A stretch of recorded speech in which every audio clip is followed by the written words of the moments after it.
Hello, everybody. My name is Albert Farrugia.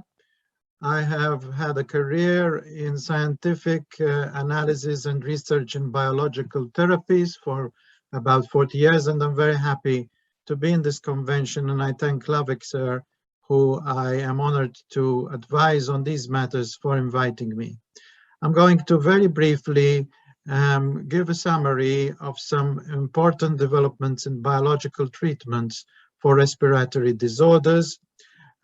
These are called biological treatments because these medicines, unlike normal drugs which are manufactured from chemicals and synthesized, these are extracted and manufactured from living cells and tissues.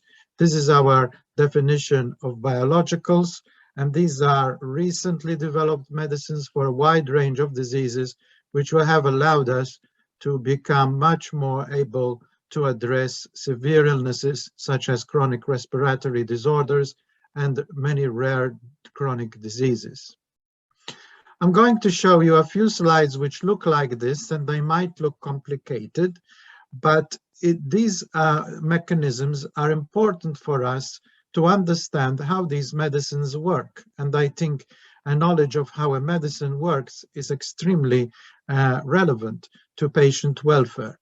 In this slide, we are seeing what we call the inflammatory pathways. That means those mechanisms inside the body which lead to inflammation, which, if you like, is defined as an exaggerated response to external bodies such as allergens and so on, such that inflammation occurs and damages tissues such as the lung tissues. In this slide, we are seeing this happen for both COPD and asthma in somewhat different pathways, but having fairly similar effects. And in this slide, I have put inside the dashed boxes those parts of the pathway which have led us to develop therapeutic targets, that is, biological medicines which attempt to decrease inflammation by acting specifically on these parts of the pathway. This is all I think that one needs to be aware of in relation to this slide. You can see several of these boxes which, as I said, show us the therapeutic targets. Just a brief word about COPD, first of all. It's important to understand that COPD is actually the result of a complex of interactions which involve the host, the person, the patient, their genetic material, that means any kind of susceptibility they may have been born with, which gives them a higher level of risk to COPD, the relevant parts of the body, the proteins, the cells and the tissues and the organs, and finally the environment in which we are operating, because as you know, COPD type episodes are generally precipitated by habits such as smoking and by pollution in the air, and also pathogens such as viruses in the system.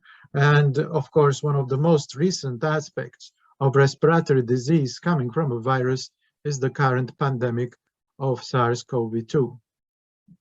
This slide is complicated, and I simply comment that in this slide we can see several of the therapeutic targets which I had identified in the second slide in relation to the phase 2 and phase 3 clinical trials which they are undergoing. These clinical trials, as you will know, are extremely important in relation to assessing whether these medicines are safe for patients and are efficacious in terms of ameliorating the disease. And they are the studies which companies need to do before the product is actually allowed on the market by the regulatory agencies. You can see several of these medicines here, and I think that some of them will be familiar to members of this audience in relation to the kind of therapeutic effect they have. And many of these medicines are actually what we call monoclonal antibodies, which are antibodies which are generated in living cells in special culture conditions against very specific proteins, which in this instance you can see include TNF-alpha and several of the interleukin agents, the cytokines, which are involved in relation to inflammation.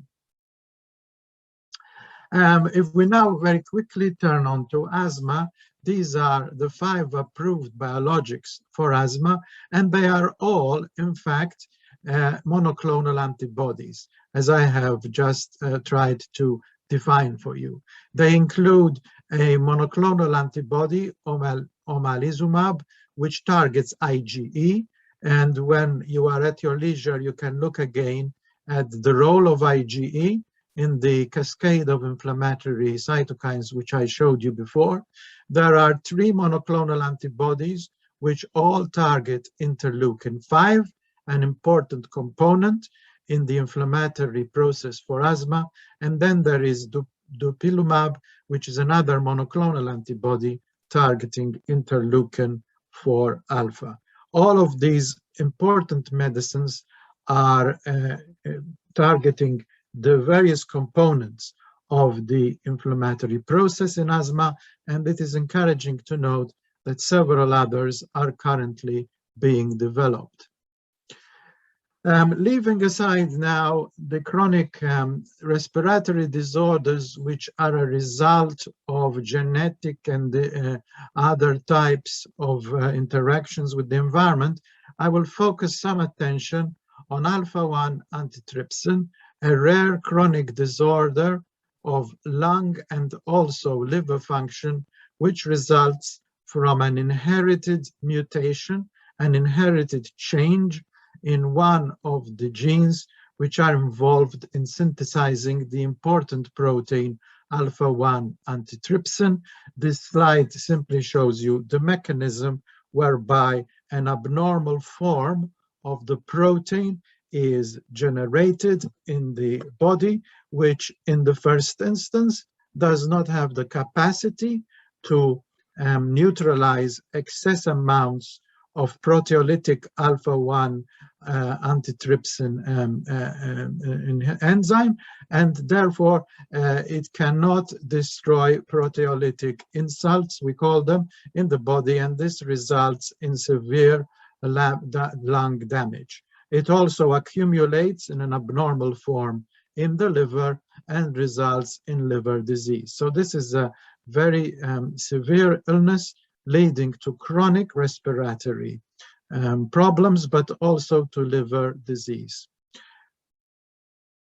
And for many years now, we have been fortunate that we have had a therapy for alpha-1 antitrypsin deficiency, which allows us to augment, as we call it, to augment the amount of alpha-1 antitrypsin inside the body, so that we have normal alpha-1 antitrypsin introduced as a result of the augmentation therapy. And the first augmentation therapies involved intravenous administration by injection of the alpha-1 antitrypsin protein, which is purified from human plasma, given by large numbers of donors. And in this graph here, you can see that when we do this over a course of several years, not giving the alpha-1 antitrypsin, as you can see from this part of the graph, results in a very marked decrease in lung density, which means that the lungs are becoming severely damaged. But this is much ameliorated. It is considerably better when we are giving the alpha-1 antitrypsin. And this is the result of a 4-year-long clinical study for the product, which was licensed by the company CSL some years ago. And you can see why the US Food and Drug Administration allowed this product on the market through its efficacy. Here is a slide summarizing which of these alpha-1 antitrypsin therapies we have available in Europe and the United States. There are basically 3 or 4 products available on each continent, although they have different brand names. They are produced more or less by the same companies. There are at the moment 3 companies visible on the market, and these include Grifols, they include CSL, and they include in Europe the company LFB, which is based in France. Here, as I said, are some properties of these therapies, and here is a slide which might alarm you because it is a little complex, but what this slide is showing is actually the protein composition, what is inside the actual products in terms of the protein. And you can see that these products are actually quite different when we see what is inside them. We see that there are these parts of this analysis show us the actual alpha-1 antitrypsin, but you can see that there are many other proteins, some of which are impurities in the product. So it is important to understand that biologics are not the same, even though they might have the same therapy inside them. But in terms of their ability to work inside patients, they cannot be viewed as being similar because changes like these between products always happen. And so it is very important to assess the clinical response of patients to each product specifically. In this case, we have trypsone and prolastin, which come from Grifols, alpha-lastin, which is from LFB in France, and Respreza, which is the CSL product. And now I want to talk a little bit about an alternative to intravenous injection, which is obviously something which is a little bit inconvenient for patients, and say something about inhalation of alpha-1 antitrypsin, which is a recent development and in which the product, rather than being injected intravenously, is inhaled through either inhaling the powder itself or through a nebulizer type device. You can see on this slide that what we call the full expiration volume, which means the capacity of the lungs to expel, which is a measurement of lung function. And you can see that when we inhale the alpha-1 antitrypsin, patients show an enhanced lung function through the FEV compared to placebo, which means we are not giving the active agent. So it is encouraging to note that this more convenient presentation relative to intravenous administration is also efficacious in preserving the lung function. And in another part of the same study, the investigators looked at the proportion of symptoms exacerbated through the disease and the effect of inhalation on these. And you can see that with alpha-1 antitrypsin, the proportion having 3 symptoms worsening was lower than with placebo. The significance of this, which is what this P measures, was not very high, and it is probable that this lower significance occurs because of the fact that we cannot find enough patients to actually try this, so the statistics are not in our favor, and also because we are looking at quite a complex disease picture with 3 symptoms being analyzed. It is very important that in relation to the choice of therapies, we always focus on the patient preference, on what patients actually feel is best for them.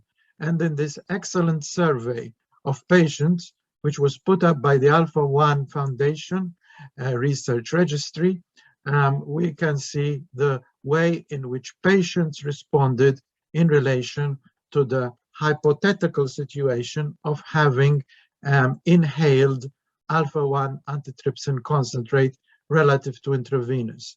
They, as you can see from this slide, expressed high levels of interest.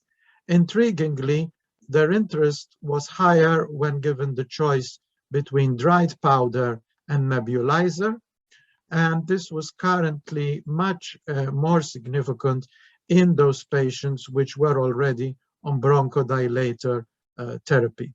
There is also what we call in this part of science pharmacoeconomics a willingness to pay for patients if it required 20% or more out-of-pocket payments, as is found in the United States and other countries.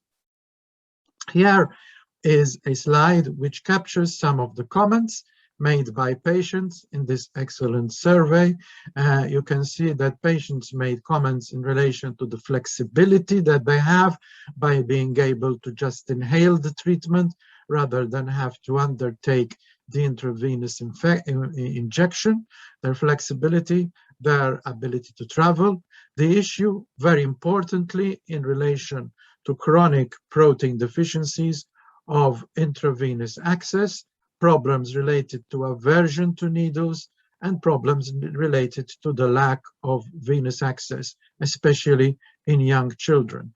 And the patients also commented very strongly on their ability to be independent of actually having a healthcare provider in the form of a doctor or a nurse to administer an intravenous injection.